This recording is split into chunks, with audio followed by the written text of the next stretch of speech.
Karthigai Deepam special அப்பம் எப்படி பண்ணலான்னு பார்க்கலாம்.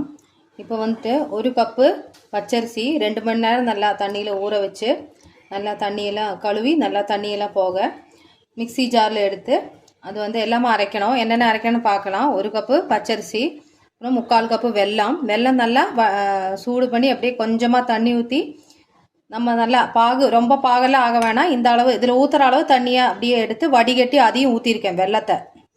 அப்புறம் வந்து ஒரே ஒரு வாழைப்பழம் நல்லா பழுத்த வாழைப்பழம். அப்புறம் வந்து ஏலக்காய் தூள் போட்டிருக்கேன்.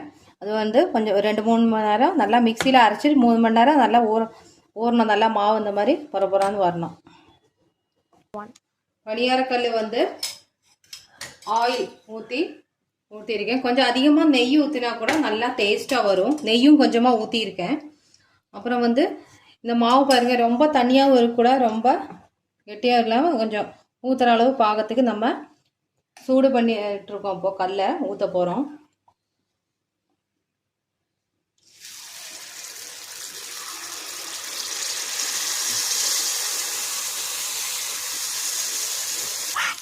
நல்லா வேகணும் ஒரு பக்கம். அப்புறம் வந்து கொஞ்சம் சிம்மாக வச்சு இப்போ திருப்பி போட்டுக்கணும்.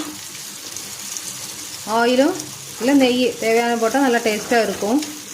நீ பாருங்கள், இப்போ அந்த பக்கம் கொஞ்சம் நல்லா வேகணும். தேவையான ஆயிலும் கீயோ கொஞ்சம் கொஞ்சமாக ஊற்றிக்கலாம், அப்போ தான் அது வேகும். இப்போ ஓரளவு வெந்துருச்சு. நம்ம வந்து செக் பண்ணுறோம், வெந்துருச்சு. இப்போ எடுக்க போகிறோம் மெதுவாக.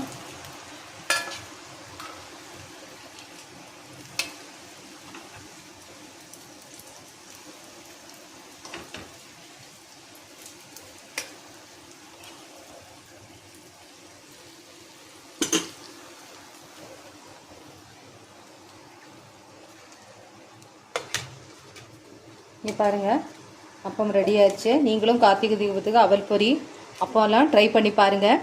தீபம்லாம் ஏற்றி ட்ரை பண்ணி பார்த்து எங்களுக்கு கமெண்ட் சொல்லுங்கள், எப்படி இருக்குன்னு சொல்லுங்கள். எல்லாருக்கும் ஹாப்பி கார்த்திகை தீபம்.